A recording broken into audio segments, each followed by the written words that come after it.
Hello everyone, welcome to my YouTube channel. Let us study Defense Academy. I am Mukesh. Today we are going to learn some proverbs. आपने बहुत सारी कहावतें सुनी होंगी। कहते हैं बड़े बूढ़े की सांच को आंच नहीं, ईमानदारी सर्वोत्तम नीति है, अपना अपना पराया पराया। तो इस तरह के आपने कभी सोचा होगा कि इंग्लिश में भी कुछ कहावतें होंगी ऐसी। तो एक्चुअल में लेट मी टेल यू कि जो ये कहावतें हम हिंदी में बोलते हैं, इंग्लिश वाली कहावतें, इनकी ट्रांसलेशन नहीं है, बट हाँ सिमिलरली मिलती जुलती जो वहाँ पर यूज़ होती है उनको हम इंग्लिश में यूज़ कर सकते हैं, बट एग्जैक्ट ट्रांसलेशन नहीं होती। आइए देखते हैं कुछ ऐसी प्रोवर्ब्स जो हिंदी के साथ साथ अंग्रेजी भाषा में भी यूज़ होती है। Let us learn these. आइए देखते हैं। सबसे पहली प्रोवर्ब है, आप भला तो जग भला, यानी कि हम अच्छे हैं तो हमें पूरी दुनिया अच्छी दिखाई देती है। तो इसको इंग्लिश में कहेंगे गुड माइंड गुड फाइंड। अंत भला तो सब भला, यानी कि आपने बड़ी मेहनत की, कोई काम हुआ नहीं हुआ, लेकिन लास्ट में वो सारा कुछ आपका सही हो गया, तो आप कहते हैं अंत भला तो सब भला, यानी कि all is well that ends well, all is well that ends well, right. सांच को आंच क्या, यानी कि जो सच है उसको डरने की जरूरत क्या है, उस पर कोई आंच नहीं हो सकती। तो आप कह सकते हो truth fears no test, truth fears no test, ठीक है। जल्दी का काम शैतान का। कई बार कहते हैं हम, अरे भाई जल्दी मत करो, जल्दी का काम शैतान का। तो अपने आप को शैतान मत बनाओ, तसल्ली से कार्य करो जो भी करना है। तो इसको इंग्लिश में कैसे कहेंगे? Haste makes waste, haste makes waste, right. आइए आगे बढ़ते हैं। डूबते को तिनके का सहारा, यानी कि जो इंसान परेशानी में होता है, किसी मुसीबत में होता है, या अगर उसे थोड़ा सा भी सहारा मिल जाए तो वही उसके बचने का माध्यम बन जाता है। तो इसीलिए कह देते हैं डूबते को तिनके का सहारा। आइए इसको इंग्लिश में कैसे कहेंगे?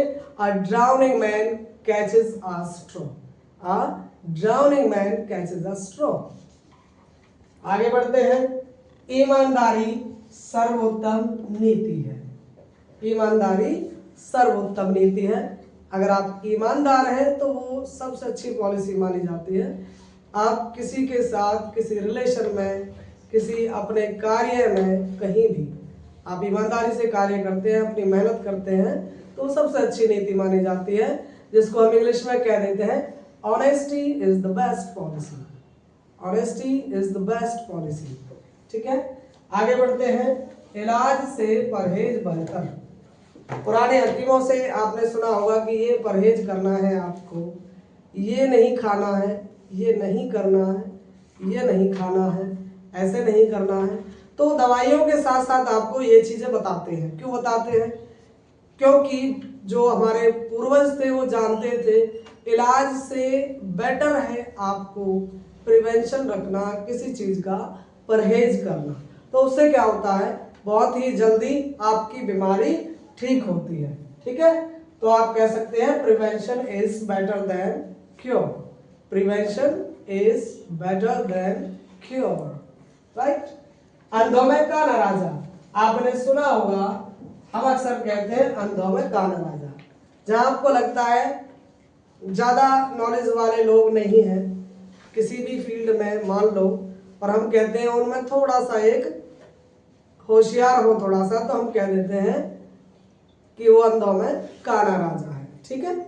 तो इसको आप इंग्लिश में कैसे कह सकते हो? A figure among ciphers, a figure among ciphers, right.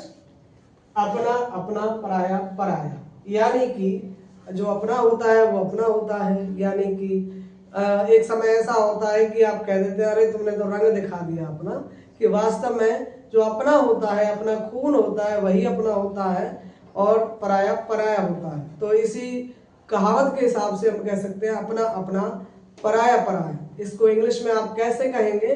Blood is thicker than water, blood is thicker than water, ठीक है। ये आप देख सकते हैं। एक पंथ दो काज, ठीक है। यानी कि आप किसी से कहते हो भाई आप उधर जा रहे हो तो मेरा ये काम भी कर देना, यानी कि अपना काम तो करना ही है, मेरा भी साथ में कर देना। तो इसका मतलब एक पंथ दो काज, एक बार में दो कार्य कर देना, या एक तीर से दो निशाने साध देना, वो हम कैसे कह देते हैं to kill two birds with one stone. To kill two birds with one stone, इसको आप ऐसे भी कह सकते हैं। तो एक पंथ दो काज, यानी कि to kill two birds with one stone, ठीक है। यानी कि एक ही साथ में हमने दो कार्य कर दिए, तो हमने कह दिया कि एक पंथ दो काज। तो इसी तरीके के और बहुत सारे सेंटेंसेस सीखने के लिए इस चैनल पर आपको इंग्लिश बोलना सीखना है, तो आप हमारे इस चैनल को सब्सक्राइब कर सकते हो, जिससे कि आपको आगे आने वाली वीडियोस मिलती रहे, और ये लगातार इस तरीके की वीडियो आपको मिलती रहेंगी जो कि आपको इंग्लिश बोलने में बहुत बहुत ज़्यादा हेल्प करेंगी। कर दिया काम तो करो, मतलब इसने कर ही दिया। तो इस तरह की वीडियोस आपको मिलती रहेंगी जिसमें देखकर आप आसानी से इंग्लिश बोलना सीख सकते हैं। तो इसी कड़ी में हमारे साथ जुड़े रहिए। इस चैनल को, इस वीडियो को लाइक कीजिए, शेयर कीजिए और इस चैनल को सब्सक्राइब कीजिए। और हाँ, अगर आप किसी और का भी भला चाहते हैं तो आप उनको ये शेयर भी कीजिए, ताकि किसी और की भी मदद हो सके और आप घर बैठे अंग्रेजी बोलना सीख सकें। धन्यवाद। मिलते हैं अगले वीडियो में, धन्यवाद। To kill two birds with one stone, ठीक है। यानी कि एक ही साथ में हमने दो कार्य कर दिए, तो हमने कह दिया कि एक पंथ दो काज। तो इसी तरीके के और बहुत सारे सेंटेंसेस सीखने के लिए इस चैनल पर आपको इंग्लिश बोलना सीखना है, तो आप हमारे इस चैनल को सब्सक्राइब कर सकते हो, जिससे कि आपको आगे आने वाली वीडियोस मिलती रहे, जिसमें देखकर आप आसानी से इंग्लिश बोलना सीख सकते हैं। तो इसी कड़ी में हमारे साथ जुड़े रहिए। इस चैनल को, इस वीडियो को लाइक कीजिए, शेयर कीजिए और इस चैनल को सब्सक्राइब कीजिए। और हाँ, अगर आप किसी और का भी भला चाहते हैं तो आप उनको ये शेयर भी कीजिए, ताकि किसी और की भी मदद हो सके और आप घर बैठे अंग्रेजी बोलना सीख सकें। धन्यवाद।